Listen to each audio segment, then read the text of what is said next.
Hello, this is Keenan Park, and this is YLOC 7th grade worksheet, lesson 11. So for our first problem here, we have Sargis who weighs 168.6 pounds, and what we are trying to find the best estimate of his weight if we convert it to kilograms. So here we're given a conversion. It's an approximation, but we're only trying to find an estimate, so it doesn't need to be exact. So we have each pound is about 0.5 kilograms. So that means when we want to convert from pounds to kilograms, we have to multiply it by 0.58. So we have 168.6 pounds, and we multiply that by 0.5, which is the conversion factor. And this only works because this part over here is 1. If that wasn't a 1, then we'd have to do like a 0.5 over whatever number this is. So in this case, it happens to be 1, so this is technically the same as 168.6 times 0.5 over 1. But the over 1 doesn't matter because dividing by 1 doesn't change the number. And if you do this, multiplying by 0.5, if you want to do it a little bit faster, is the same thing as dividing by 2. And if you divide this by 2, you'll get 84.3. So 84.3 kilograms is our best estimate, which gives us A. So for this next problem, we have this expression, and we want to find what expression is equivalent to this expression up here. It's a little confusing, but this x is this is a multiplication x, and then this is the variable x. So to solve this question, we look at all of the answer choices, and it seems that they're all expanded out. There's no parentheses or anything. So we want to distribute this to this negative 1.2 factor to both terms, or inside of this parentheses.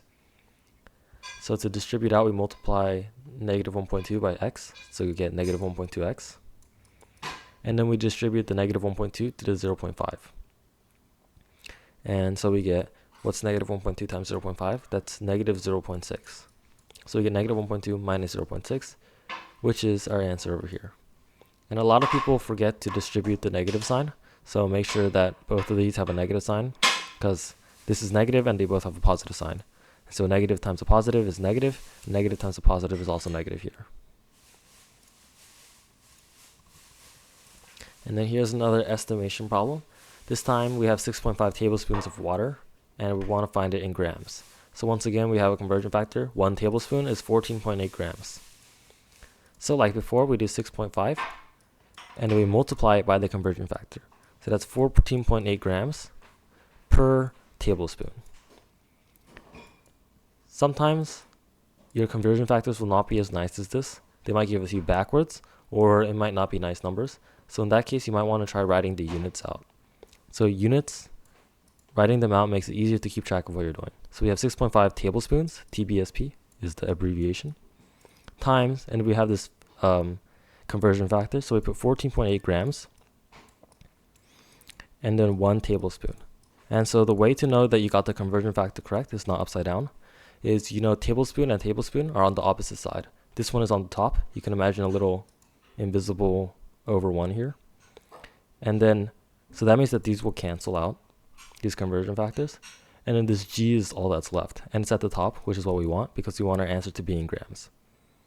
If that doesn't make sense, it's fine, I guess, but it's something that would be very important in your science classes. Anyway, so we multiply 6.5 times 14.8. Let's do that right now. 14.8 and 6.5. And if you multiply this out, you'll get, let's see,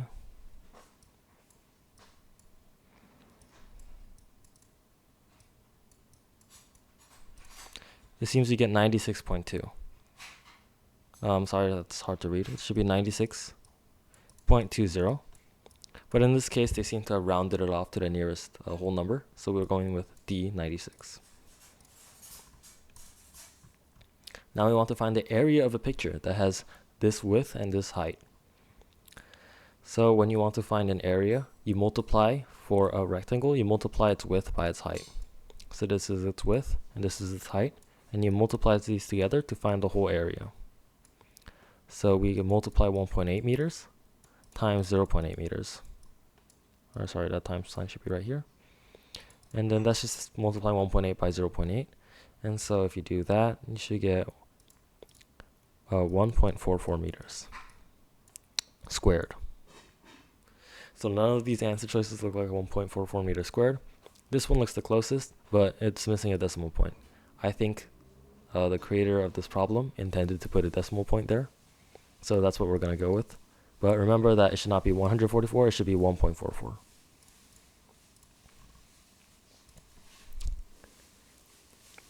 Next, we are finding the area of a photograph. This will also be a rectangle, so we just do the same thing. Multiply this by that. 16.4 times 10.5. And so we'll get, let's see,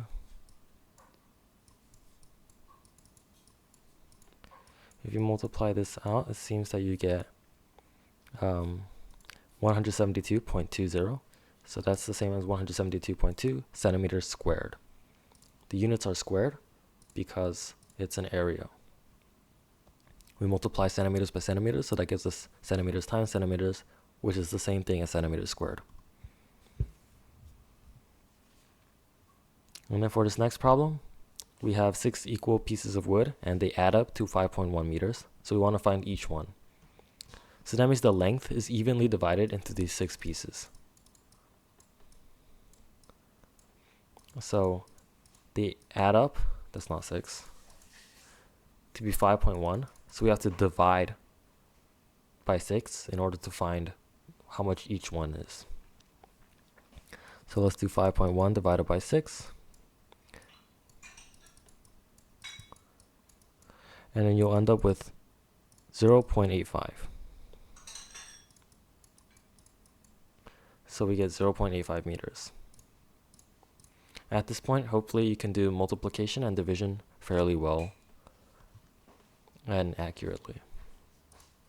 That's why I'm going fast over those parts.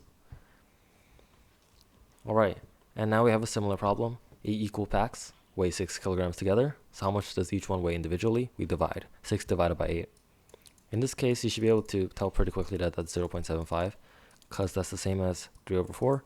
And 3/4, well, that's 0.75 of 1. You can imagine like 3/4, each quarter is 25 cents. So 3 of those is 75 cents, if that helps you. Next, we find the value of x for all of these equations. So we want to isolate the variable. So we subtract by 15 on both sides. And that will give us, I guess I should write that one in the new color. So minus 15 minus 15. And that will give us 5x. 15 minus 15 is 0, so it's nothing. And that equals 45 minus 15 is 30. So 5x equals 30. And then we want to divide both sides by 5 to isolate the variable. What's 5x divided by 5? Well, that's just x. And what is 30 divided by 5? That's 6. So we get x equals 6. For the second problem, once again, just isolate the variable. Here we want to get rid of this addition first. So we add 9 to both sides.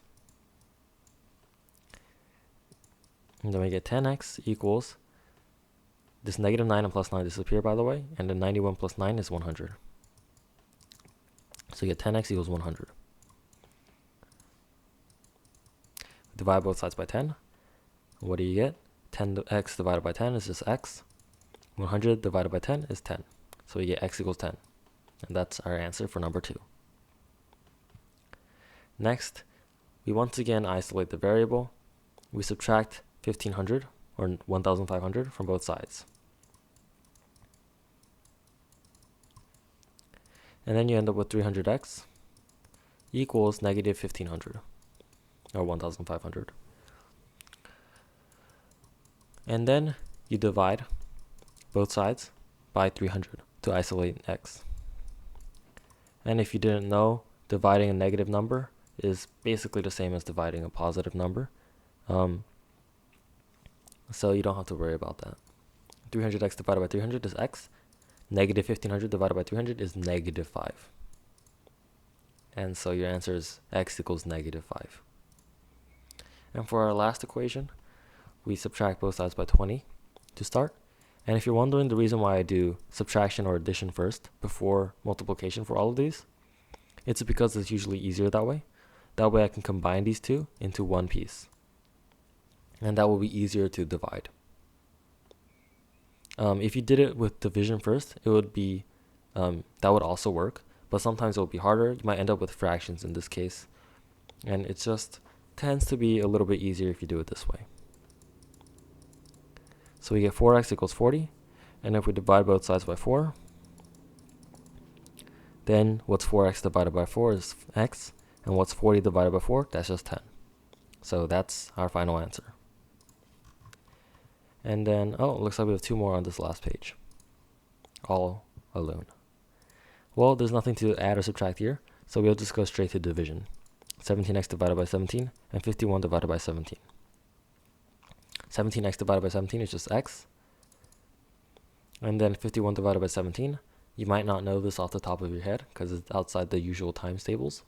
But this is 3, and if you want to do long division, you can check that. What's 17 times 3 is 51. So yeah. And then same procedure for this last problem. These are both a little bit easier than the last ones, I think. Even though the division is harder, they both don't have addition. So it's a little bit simpler. It's a smaller equation. 9x divided by 9 is just x. 108 divided by 9. Once again, you might not know this off the top of your head, or you might because it's part of the times tables. That's just 12. And that's all for today's video. Thank you for watching and listening.